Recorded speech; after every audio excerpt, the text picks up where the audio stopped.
কিন্তু পা নাড়ায় না।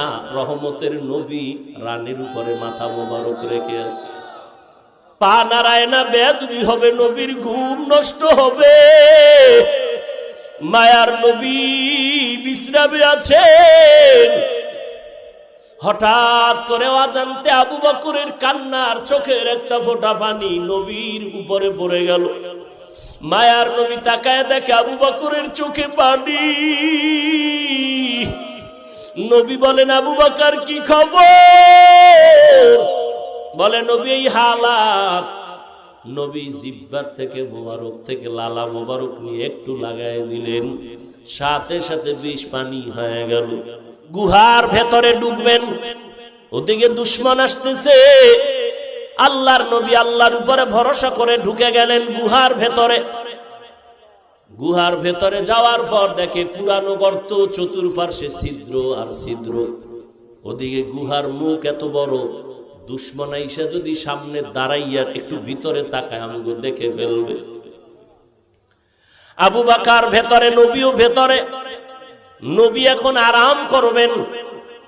আবু বকরের রানের উপরে মদিনার নবী মাথা রাখলেন, আর আবু বকর নবীর বিশ্রামে গেলেন চুপচাপ। আবু বকর নিজের জামার কাপড় ছিঁড়ে ছিঁড়ে ছিদ্রগুলো আটকাইতেছে, না জানি আবার কোন সাপবিচ্ছু আইসা আমাদের আক্রমণ করে। ওদিকে ভয়, গুহার মুখে দুশমন আইসা দাঁড়াইলে আমগো দেখে ফেলবে। আল্লাহর কুদরত, হঠাৎ করে দেখে দুশমন গুহার মুখে আসিয়া দাঁড়ায় গেছে। এই আসতে আসতে না আসতে মুহূর্তের মধ্যে মাকড়সা জাল বলল। দুশমন আসতে না আসতে একটা কবুতর আইসা ডিম পাড়া শুরু করলো। দুশমনেরা নিচে তাকাইলি দেখে ফেলবে আবু বকরের। হেফাজতের মালিক আমার আল্লাহ। মায়ার নবী তো বিশ্রামে আছে আবু বকরের রানের উপরে। ওরা গুহার মুখে আইসা তাকাইয়া ভিতরে তাকায় না, ডানে বামে তাকায়। হালকা ভাবে নজর দিয়া দেখে মাকড়সার জাল, কবুতর, এখানে তো কেউ নাই।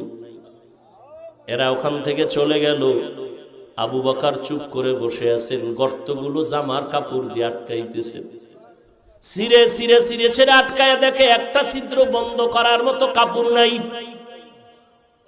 আবু বকর ওই গর্তটার মুখে পায়ের গোনালি দিয়া চাপ দিয়া ধরে রাখলেন, কিন্তু ওই গর্তের মধ্যে একটা সাপ বহুদিন ধরে ছিল, মায়ার নবীকে দেখবে বলি অপেক্ষা করছে। আবু বকর